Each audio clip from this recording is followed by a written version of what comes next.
Hello everyone, welcome to my YouTube channel. मेरा नाम चिराग है और आज हम एलटी फूड्स के क्वार्टर 3 FY25 के रिजल्ट्स डिस्कस करने वाले हैं। रिजल्ट्स ठीक-ठाक आए हैं, ना ज़्यादा बुरे हैं, ना ज़्यादा अच्छे हैं। वीडियो स्टार्ट करने से पहले मैं आपको एक स्टैंडर्ड डिस्क्लेमर दे दूँ कि ये वीडियो कोई बाय और सेल रिकमेंडेशन नहीं है। अगर आपको ये स्टॉक खरीदना है या कोई भी और स्टॉक खरीदना है, तो अपनी खुद की रिसर्च कीजिए, उसके बाद ही किसी स्टॉक को खरीदिएगा। तो चलिए वीडियो स्टार्ट करते हैं। देखिए, वॉल्यूम पॉइंट ऑफ व्यू से स्टॉक ने बहुत अच्छी ग्रोथ दिखाई है। लगभग 15% के आसपास ग्रोथ है इन टर्म्स ऑफ वॉल्यूम, है ना? जो मैनेजमेंट की गाइडेंस थी वो 12% के आसपास की वॉल्यूम ग्रोथ की थी। हाउएवर, इनके मार्जिन्स एक्सपेंड नहीं हुए जिस हिसाब से हमको एक्सपेक्टेशंस थी। मार्जिन्स क्यों एक्सपेंड नहीं हुए? वही पुराना रोना कि फ्रेट के चार्जेस अभी भी बहुत हाई हैं। अगर आप पिछले 1 साल से कंपनीज को फॉलो कर रहे हो ना, तो ये बात बार-बार अलग-अलग मैनेजमेंट्स आकर बोल रही हैं कि फ्रेट के चार्जेस बढ़ रहे हैं। हाउएवर, हमने बहुत सारी मैनेजमेंट्स के केसेस में देखा था कि क्वार्टर 2 में वो फ्रेट के चार्जेस सॉफ्टन होने लगे थे। लेकिन एलटी के केस में ऐसा नहीं हो रहा। एलटी ने Q2 में भी कहा था और अब Q3 में भी आकर कह रहे हैं कि हमारे फ्रेट के चार्जेस बहुत ज़्यादा हैं। तो जब इन्वेस्टर्स ने पूछा कि भाई फ्रेट के चार्जेस और कंपनियों के तो आहिस्ता-आहिस्ता कम हो रहे हैं, आपके इतने ज़्यादा क्यों हैं? तो उन्होंने कहा कि जो यूरोपियन फ्रेट है ना, वहाँ पर तो पैसे अभी आहिस्ता-आहिस्ता कम हो गए, कॉस्ट आहिस्ता-आहिस्ता कम हो गई। लेकिन जो अमेरिकन मार्केट में है ना, वहाँ पर अभी भी फ्रेट कॉस्ट बहुत ज़्यादा है। खासकर जो इनका जैस्मिन राइस आता है, जो थाईलैंड से आता है। थाईलैंड से वो सीधा वेस्ट कोस्ट यूएसए पे डिलीवर होता है। वहाँ पर कह रहे हैं कि वहाँ पर कंजेशन की वजह से फ्रेट चार्जेस बहुत ज़्यादा हैं। अब बिज़नेस सेगमेंट्स के हिसाब से देखते हैं। गोल्डन स्टार जो इनकी जैस्मिन राइस की ब्रांड है, जिसको ये थाईलैंड से उठाकर और यूएस में बेचते हैं, उसने बहुत अच्छी ग्रोथ दिखाई है। 20% से ग्रो कर रहे हैं, ठीक है? मार्जिन्स में कंप्रेशन है ड्यू टू फ्रेट, लेकिन उम्मीद है कि अगले 3-4 क्वार्टर में वो भी इम्प्रूव नज़र आने लग जाएगा। उसके बाद जो इनका मिडल ईस्ट का बिज़नेस है, वो फास्टेस्ट ग्रोइंग बिज़नेस है। जैसा कि मैंने फंडामेंटल वीडियो में बात की थी कि वहाँ पर बेस बहुत छोटा है। अभी इन्होंने पेनिट्रेशन करना शुरू किया है ना? तो वहाँ पर 37% के आसपास इनकी ग्रोथ आ रही है, व्हिच इज़ फिनोमिनल। उसके बाद जो यूएस का बिज़नेस है, वहाँ से भी 17% की ग्रोथ आ रही है, जबकि मैनेजमेंट की ओवरऑल गाइडेंस है 12% ग्रोथ की, है ना? तो 17% अपने आप में बहुत अच्छी ग्रोथ हो गई। जो इनका यूरोपियन बिज़नेस है, वो भी अच्छा कर रहा है। जो इनकी हार्लो में यूके में जो इनका नया प्लांट है, वो 4-5 महीने पहले, 6 महीने पहले शुरू हो गया था और वहाँ से अच्छा बिज़नेस आ रहा है। मैनेजमेंट की जो गाइडेंस है फ्यूचर की, वो भी बहुत अच्छी हैं, ठीक है? जो इनका नीदरलैंड का प्लांट है, वहाँ से भी अच्छी खासी ग्रोथ आ रही है, तो वहाँ से भी हम सैटिस्फाइड हैं। रिमेंबर, मैंने फंडामेंटल वीडियो में आपको बताया था कि जो यूरोपियन इनका बिज़नेस है ना, वो पिछले 3-4 साल से बेस्ट परफॉर्मिंग बिज़नेस है। अब वो ताज मुझे ऐसा लगता है कि आहिस्ता-आहिस्ता इनके मिडल ईस्ट बिज़नेस पे चला जाएगा। उसके बाद जो इनका इंडियन बिज़नेस है, उसमें हमें बहुत बढ़िया ग्रोथ नज़र नहीं आई है। सिर्फ़ 8% से इंडियन बिज़नेस ग्रो किया है। क्यों ग्रो किया है?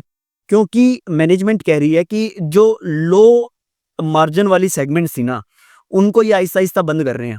उन फूड्स को आहिस्ता-आहिस्ता बंद कर रहे हैं, जिसकी वजह से इनके रेवेन्यू डिक्रीज़ हुए हैं और जो इनकी मार्केट शेयर है ना, वो भी डिक्रीज़ हुआ है।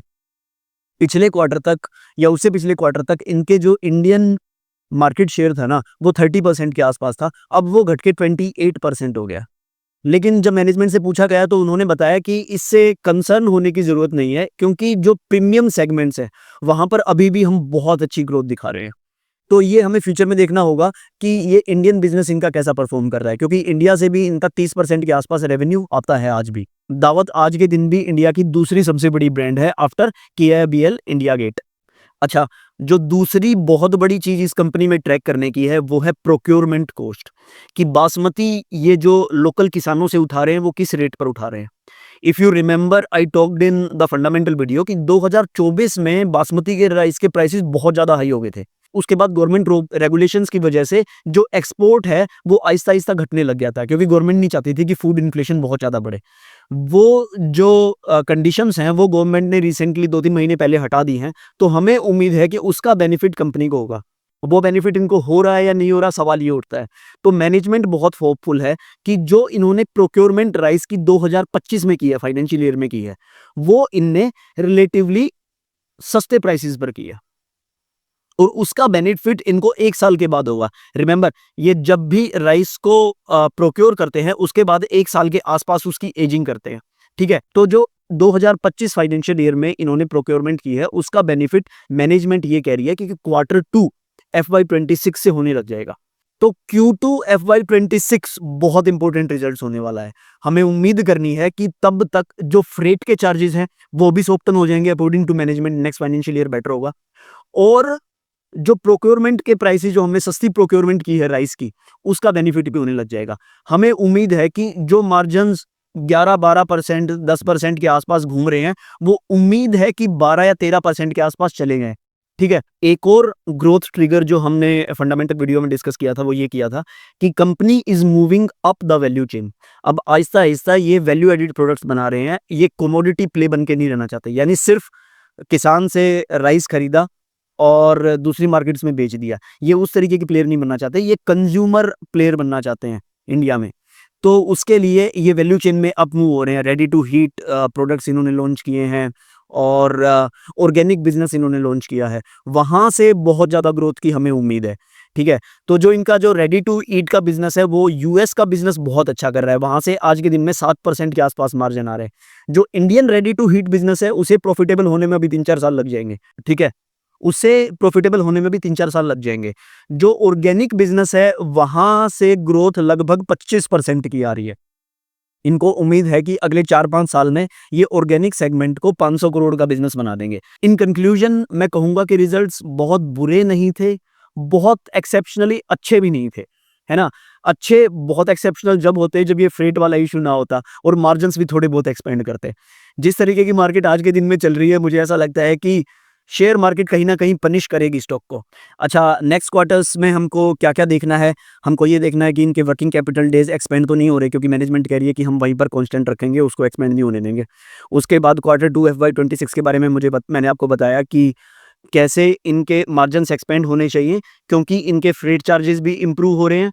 उसके बाद जो राइस प्रोक्योरमेंट इन्होंने सस्ते दामों पे की है उसके बेनिफिट भी नजर आने लग जाएंगे। तो Q2 FY26 बहुत इंपॉर्टेंट क्वार्टर होने वाला है इनका। उसके बाद नेक्स्ट क्वार्टर में 190 से 200 करोड़ कंपनी के पास आने वाले हैं, क्योंकि सुप्रीम कोर्ट की एक जजमेंट आई है जिसके हिसाब से 2014 में इनके एक प्लांट में आग लगी थी, इंश्योरेंस वाले पैसे नहीं दे रहे थे, तो वो पैसा इनके पास आने लग जाएगा। That will be a huge boost, क्योंकि कैपेक्स जो कंपनी कर रही है उसके लिए पैसे की बहुत ज़्यादा ज़रूरत होती है। उसके अलावा मैनेजमेंट ने ये कहा कि जो इनकी रोसी है ना, ROCE, उसको ये आहिस्ता आहिस्ता एक्सपेंड कर रहे हैं। पिछले 4-5 साल से हमको दिखाई भी दे रहा है कि इनका रोसी आहिस्ता आहिस्ता एक्सपेंड हो रहा है। मैनेजमेंट ये कह रही है हम इसको अब 20% से ऊपर लेके जाएंगे, और हमारे इंटरनल टारगेट्स तो 25% की ग्रोथ के हैं। अगर रोसी आज के 18-16%, 17% से इंक्रीज होकर 25% चला जाता है, तो शेयर मार्केट इसको बहुत बहुत बुलिशली देखती है, और शेयर मार्केट इस तरीके के स्टॉक को बहुत ज्यादा रिवॉर्ड करती है। तो हम उम्मीद करेंगे कि management sticks to its words, है ना? तो चलिए, इस वीडियो में सिर्फ इतना ही। नेक्स्ट वीडियो में किसी और इंटरेस्टिंग रिजल्ट्स के साथ मिलेंगे। तब तक के लिए मेहनत करते रहिए, पढ़ाई करते रहिए, पैसा जरूर बनेगा, इतना भी मुश्किल नहीं है।